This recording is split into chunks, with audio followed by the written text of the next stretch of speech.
Hai pecinta sepak bola tanah air. Kali ini Timnas PES akan menyajikan berita pilihan untuk kalian.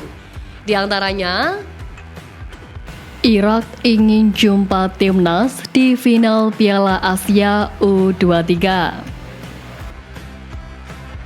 Jelang laga kontra Korea, Timnas dipimpin wasit kontroversial. Pengamat Australia ungkap super power Timnas di Asia. Nathan Joon dilepas klubnya berkah campur tangan netizen. Jadi, simak terus berita Timnas PES selengkapnya.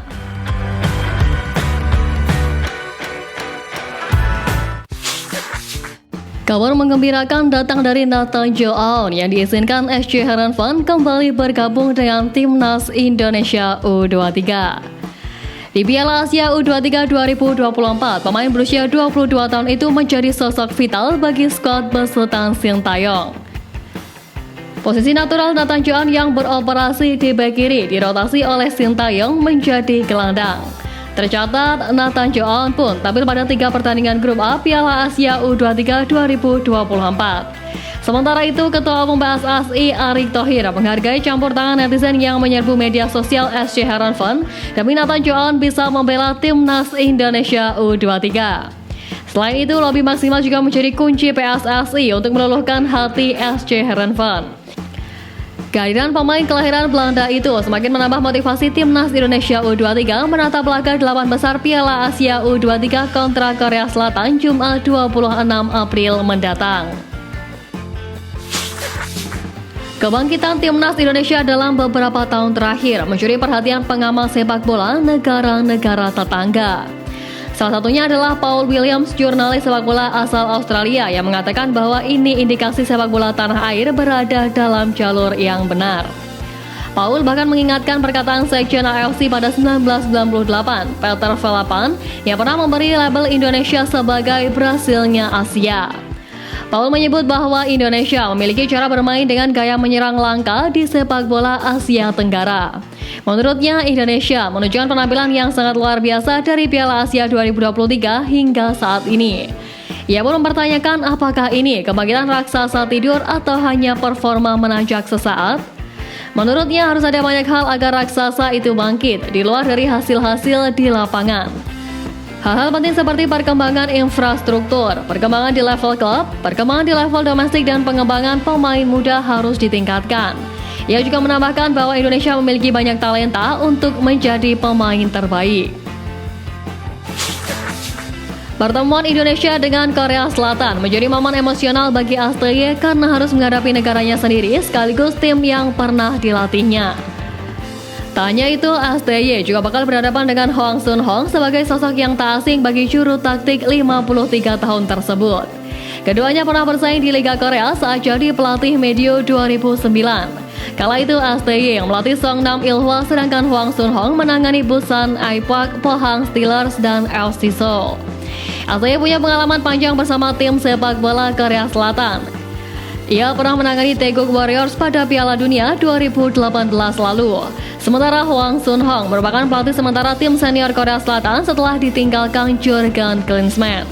Kini keduanya kembali bakal bersaing pada perempat final Piala Asia 2023 yang akan jadi pembuktian bagi dua pelatih kawakan itu untuk membuktikan tangan dingin masing-masing. Supporter Irak berharap agar negaranya bisa berjumpa dengan Timnas Indonesia U23 di partai final Piala Asia U23 2024 setelah berhasil menyingkirkan Thailand di fase grup. Irak sejatinya menderita kekalahan dengan skor 0-2 ketika bersuah dengan Thailand pada laga pembuka turnamen Piala Asia U23 2024. Namun mereka bangkit dengan mengalahkan Tajikistan dengan skor 4-2 dan kemudian Arab Saudi dengan skor 2-1.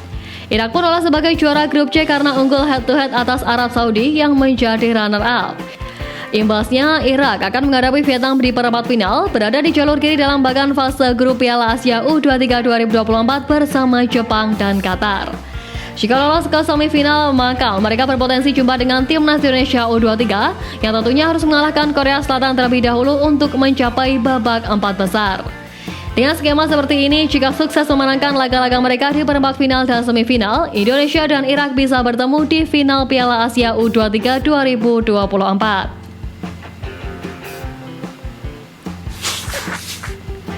Jelang menghadapi Korea Selatan U23 di babak perempat final Piala Asia U23 2024, Sintayong menjelaskan bahwa saat ini timnas Indonesia U23 lebih diuntungkan ketimbang Korea Selatan U23.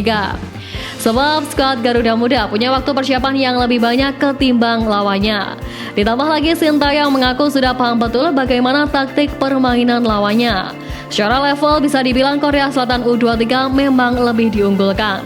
Terlebih timnas Indonesia U23 merupakan tim debutan di Piala Asia U23 edisi ini.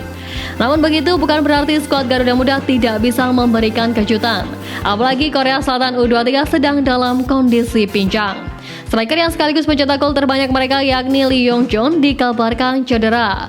Pemain yang sudah cetak 3 gol itu menjadi salah satu pemain yang absen pada laga kontra Jepang U23. Kondisi ini berbanding terbalik dengan timnas Indonesia U23 yang dalam model siap tempur. Terlebih Nathan Chow pun dipastikan akan kembali membela skuad Garuda Muda setelah mendapat izin dari klubnya yakni SC Heerenveen.